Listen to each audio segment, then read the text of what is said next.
Chapter 5 of A Little Princess by Frances Hodgson Burnett. Chapter 5. Becky. Of course, the greatest power Sarah possessed, and the one which gained her even more followers than her luxuries and the fact that she was the show pupil, the power that Lavinia and certain other girls were most envious of, and at the same time most fascinated by in spite of themselves, was her power of telling stories, and of making everything she talked about seem like a story, whether it was one or not. Anyone who has been at school with a teller of stories knows what the wonder means, how he or she is followed about and besought in a whisper to relate romances, how groups gather round and hang on the outskirts of the favoured party in the hope of being allowed to join in and listen. Sarah not only could tell stories, but she adored telling them. When she sat or stood in the midst of a circle and began to invent wonderful things, her green eyes grew big and shining, her cheeks flushed, and without knowing that she was doing it, she began to act, and made what she told lovely or alarming by the raising or dropping of her voice, the bend and sway of her slim body, and the dramatic movement of her hands. She forgot that she was talking to listening children. She saw and lived with the fairy folk, or the kings and queens and beautiful ladies whose adventures she was narrating. Sometimes, when she had finished her story, she was quite out of breath with excitement, and would lay her hand on her thin, little, quick-rising chest and half laugh as if at herself. "When I am telling it," she would say, "it doesn't seem as if it was only made up. It seems more real than you are, more real than the schoolroom. I feel as if I were all the people in the story, one after the other. It is queer." She had been at Miss Minchin's school about 2 years when, one foggy winter's afternoon, as she was getting out of her carriage, comfortably wrapped up in her warmest velvets and furs, and looking very much grander than she knew, she caught sight, as she crossed the pavement, of a dingy little figure standing on the area steps, and stretching its neck so that its wide open eyes might peer at her through the railings. Something in the eagerness and timidity of the smudgy face made her look at it, and when she looked she smiled, because it was her way to smile at people. But the owner of the smudgy face and the wide open eyes evidently was afraid that she ought not to have been caught looking at pupils of importance. She dodged out of sight like a jack-in-the-box and scurried back into the kitchen, disappearing so suddenly that if she had not been a poor little forlorn thing, Sarah would have laughed in spite of herself. That very evening, as Sarah was sitting in the midst of a group of listeners in a corner of the schoolroom telling one of her stories, the very same figure timidly entered the room, carrying a coal-box much too heavy for her, and knelt down on the hearth-rug to replenish the fire and sweep up the ashes. She was cleaner than she had been when she peeped through the area railings, but she looked just as frightened. She was evidently afraid to look at the children, or seemed to be listening. She put on pieces of coal cautiously with her fingers, so that she might make no disturbing noise, and she swept about the fire irons very softly. But Sarah saw in 2 minutes that she was deeply interested in what was going on, and that she was doing her work slowly, in the hope of catching a word here and there; and realizing this, she raised her voice and spoke more clearly. "The mermaids swam softly about in the crystal green water, and dragged after them a fishing net woven of deep sea pearls," she said. "The princess sat on a white rock and watched them." It was a wonderful story about a princess who was loved by a prince merman, and went to live with him in shining caves under the sea. The small drudge before the grate swept the hearth once more, and then swept it again. Having done it twice, she did it 3 times, and as she was doing it the 3rd time, the sound of the story so lured her to listen that she fell under the spell, and actually forgot that she had no right to listen at all, and also forgot everything else. She sat upon her heels as she knelt on the hearth-rug, and the brush hung idly in her fingers. The voice of the storyteller went on, and drew her with it into winding grottos under the sea, glowing with soft, clear blue light, and paved with pure golden sands. Strange sea flowers and grasses waved about her, and far away faint singing and music echoed. The hearth-brush fell from the work-roughened hand, and Lavinia Herbert looked round. "That girl has been listening," she said. The culprit snatched up her brush and scrambled to her feet. She caught at the coal-box and simply scuttled out of the room like a frightened rabbit. Sarah felt rather hot-tempered. "I knew she was listening," she said. "Why shouldn't she?" Lavinia tossed her head with great elegance. "Well," she remarked, "I do not know whether your mamma would like you to tell stories to servant girls, but I know my mamma wouldn't like me to do it." "My mamma?" said Sarah, looking odd. "I don't believe she would mind in the least. She knows that stories belong to everybody." "I thought," retorted Lavinia in severe recollection, "that your mamma was dead. How can she know things?" "Do you think she doesn't know things?" said Sarah in her stern little voice. Sometimes she had a rather stern little voice. "Sarah's mamma knows everything," piped in Lottie. "So does my mamma, 'cept Sarah is my mamma at Miss Minchin's. My other one knows everything. The streets are shining, and there are fields and fields of lilies, and everybody gathers them. Sarah tells me when she puts me to bed." "You wicked thing!" said Lavinia, turning on Sarah, "making fairy stories about heaven." "There are much more splendid stories in Revelation," returned Sarah. "Just look and see. How do you know mine are fairy stories? But I can tell you," with a fine bit of unheavenly temper, "you will never find out whether they are or not if you're not kinder to people than you are now. Come along, Lottie." And she marched out of the room, rather hoping that she might see the little servant again somewhere. But she found no trace of her when she got into the hall. "Who is that little girl who makes the fires?" she asked Mariette that night. Mariette broke forth into a flow of description. Ah, Mademoiselle Sarah might well ask. She was a forlorn little thing who had just taken the place of scullery maid, though as to being scullery maid she was everything else besides. She blacked boots and grates, and carried heavy coal scuttles up and down stairs, and scrubbed floors and cleaned windows, and was ordered about by everybody. She was 14 years old, but was so stunted in growth that she looked about 12. In truth, Mariette was sorry for her. She was so timid that if one chanced to speak to her it appeared as if her poor frightened eyes would jump out of her head. "What is her name?" asked Sarah, who had sat by the table with her chin on her hands as she listened absorbedly to the recital. Her name was Becky. Mariette heard everyone below stairs calling, "Becky, do this," and "Becky, do that," every 5 minutes in the day. Sarah sat and looked into the fire, reflecting on Becky for some time after Mariette left her. She made up a story of which Becky was the ill-used heroine.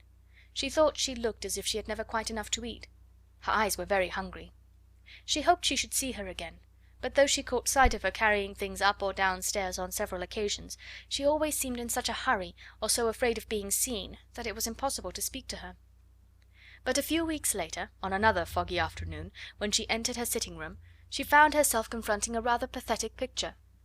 In her own special and pet easy chair before the bright fire, Becky, with a coal smudge on her nose and several on her apron, with her poor little cap hanging half off her head, and an empty coal box on the floor near her, sat fast asleep, tired out beyond even the endurance of her hard-working young body. She had been sent up to put the bedrooms in order for the evening. There were a great many of them, and she had been running about all day. Sarah's rooms she had saved until the last. They were not like the other rooms, which were plain and bare. Ordinary pupils were expected to be satisfied with mere necessaries. Sarah's comfortable sitting room seemed a bower of luxury to the scullery maid, though it was, in fact, merely a nice, bright little room. But there were pictures and books in it, and curious things from India. There was a sofa, and the low, soft chair. Emily sat in a chair of her own, with the air of a presiding goddess, and there was always a glowing fire and a polished grate. Becky saved it until the end of her afternoon's work, because it rested her to go into it, and she always hoped to snatch a few minutes to sit down in the soft chair and look about her, and think about the wonderful good fortune of the child who owned such surroundings, and who went out on the cold days in beautiful hats and coats one tried to catch a glimpse of through the area railing. On this afternoon, when she had sat down, the sensation of relief to her short, aching legs had been so wonderful and delightful that it had seemed to soothe her whole body, and the glow of warmth and comfort from the fire had crept over her like a spell, until, as she looked at the red coals, a tired, slow smile stole over her smudged face, her head nodded forward without her being aware of it, her eyes drooped, and she fell fast asleep. She had really been only about 10 minutes in the room when Sarah entered, but she was in as deep a sleep as if she had been, like the Sleeping Beauty, slumbering for 100 years. But she did not look, poor Becky, like a Sleeping Beauty at all. She looked only like an ugly, stunted, worn-out little scullery drudge. Sarah seemed as much unlike her as if she were a creature from another world. On this particular afternoon she had been taking her dancing lesson, and the afternoon on which the dancing master appeared was rather a grand occasion at the seminary, though it occurred every week. The pupils were attired in their prettiest frocks, and as Sarah danced particularly well, she was very much brought forward, and Mariette was requested to make her as diaphanous and fine as possible. Today a frock the colour of a rose had been put on her, and Mariette had brought some real buds and made her a wreath to wear on her black locks. She had been learning a new delightful dance in which she had been skimming and flying about the room like a large rose-coloured butterfly, and the enjoyment and exercise had brought a brilliant, happy glow into her face. When she entered the room, she floated in with a few of the butterfly steps, and there sat Becky, nodding her cap sideways off her head. "Oh," cried Sarah softly when she saw her, "that poor thing!" It did not occur to her to feel cross at finding her pet chair occupied by the small dingy creature. To tell the truth, she was quite glad to find it there. When the ill-used heroine of her story wakened, she could talk to her. She crept toward her quietly and stood looking at her. Becky gave a little snore. "I wish she'd waken herself," Sarah said. "I don't like to waken her, but Miss Minchin would be cross if she found out. I'll just wait a few minutes." She took a seat on the edge of the table, and sat swinging her slim, rose-coloured legs, and wondering what it would be best to do. Miss Amelia might come in at any moment, and if she did, Becky would be sure to be scolded. "But she is so tired," she thought. "She is so tired." A piece of flaming coal ended her perplexity for her that very moment. It broke off from a large lump and fell on to the fender. Becky started and opened her eyes with a frightened gasp. She did not know that she had fallen asleep.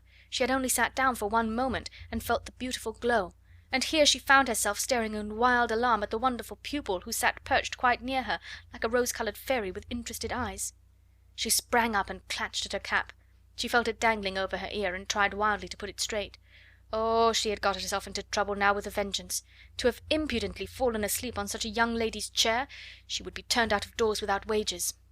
She made a sound like a big breathless sob. "Oh, miss! Oh, miss!" she stuttered. "I ask your pardon, miss. Oh, I do, miss." Sarah jumped down and came quite close to her. "Don't be frightened," she said, quite as if she had been speaking to a little girl like herself. "It doesn't matter the least bit." "I didn't go to do it, miss," protested Becky. "It was the warm fire and me being so tired. It wasn't impertience." Sarah broke into a friendly little laugh and put her hand on her shoulder. "You were tired," she said. "You could not help it. You're not really awake yet." How poor Becky stared at her. In fact, she had never heard such a nice friendly sound in anyone's voice before. She was used to being ordered about and scolded and having her ears boxed, and this one, in her rose-coloured dancing afternoon splendour, was looking at her as if she was not a culprit at all, as if she had a right to be tired, even to fall asleep. The touch of the soft, slim little paw on her shoulder was the most amazing thing she had ever known. Ain't you angry, miss?" she gasped. "Ain't you going to tell the missus?" "No," cried out Sarah. "Of course I'm not." The woeful fright in the coal-smutted face made her suddenly so sorry that she could scarcely bear it. One of her queer thoughts rushed into her mind. She put her hand against Becky's cheek. "Why," she said, "we are just the same. I'm only a little girl like you. It's just an accident that I'm not you and you're not me." Becky did not understand in the least. Her mind could not grasp such amazing thoughts, and an accident meant to her a calamity in which someone was run over or fell off a ladder and was carried to the hospital. Accident, miss," she fluttered respectfully. "Is it?" "Yes," Sarah answered, and she looked at her dreamily for a moment. But the next she spoke in a different tone. She realised that Becky did not know what she meant. "Have you done your work?" she asked. "Dare you stay here a few minutes?" Becky lost her breath again. "Here, miss? Me?" Sarah ran to the door and opened it, and looked out and listened. "No one is anywhere about," she explained. "If your bedrooms are finished, perhaps you might stay a tiny while. I thought perhaps you might like a piece of cake." The next 10 minutes seemed to Becky like a sort of delirium. Sarah opened a cupboard and gave her a thick slice of cake. She seemed to rejoice when it was devoured in hungry bites. She talked and asked questions and laughed until Becky's fears actually began to calm themselves, and she once or twice gathered boldness enough to ask a question or so herself, daring as she felt it to be. "Is that," she ventured, looking longingly at the rose-coloured frock, and she asked it almost in a whisper, "is that there your best?" "It is one of my dancing frocks," answered Sarah. "I like it, don't you?" For a few seconds Becky was almost speechless with admiration. Then she said in an awed voice, "Once I see a princess. I was standing in the street with the crowd outside Covent Garden, watching the swells go into the opera. And there was one everyone stared at most, and they says to each other, 'That's the princess.' She was a growed-up young lady, but she was pink all over, and gowned and cloak and flowers and all. I called her to mind the minute I see you sitting there on the table, miss. You look like her." "I've often thought," said Sarah in her reflecting voice, "that I should like to be a princess. I wonder what it feels like. I believe I will begin pretending I am one." Becky stared at her admiringly, and, as before, did not understand her in the least. She watched her with a sort of adoration. Very soon Sarah left her reflections and turned to her with a new question. "Becky," she said, "weren't you listening to that story?" "Yes, miss. confessed Becky, a little alarmed again. "I knowed I hadn't ought to, but it was that beautiful I couldn't help it." "I liked you to listen to it," said Sarah. "If you tell stories, you like nothing so much as to tell them to people who want to listen. I don't know why it is. Would you like to hear the rest?" Becky lost her breath again. "Me hear it?" she cried. "Like as if I was a pupil, miss? All about the Prince, and the little white mer babies swimming about and laughing, with the stars in their hair?" Sarah nodded. "You haven't time to hear it now, I'm afraid," she said, "but if you will tell me just what time you come to do my rooms, I will try to be here and tell you a bit of it every day until it is finished. It's a lovely long one, and I'm always putting new bits to it." "Then," breathed Becky devoutly, "I wouldn't mind how heavy the coal boxes was, or what the cook done to me, if I might have that to think of." "You may," said Sarah. "I'll tell it all to you." When Becky went downstairs she was not the same Becky who had staggered up, loaded down by the weight of the coal scuttle. She had an extra piece of cake in her pocket, and she had been fed and warmed, not only by cake and fire. Something else had warmed and fed her, and the something else was Sarah. When she was gone, Sarah sat on her favourite perch on the end of her table. Her feet were on a chair, her elbows on her knees, and her chin was in her hands. "If I was a princess, a real princess," she murmured, "I could scatter largesse to the populace. But even if I am only a pretend princess, I can invent little things to do for people. Things like this. She was just as happy as if it was largesse. I'll pretend that to do things people like is scattering largesse. I've scattered largesse." End of chapter 5.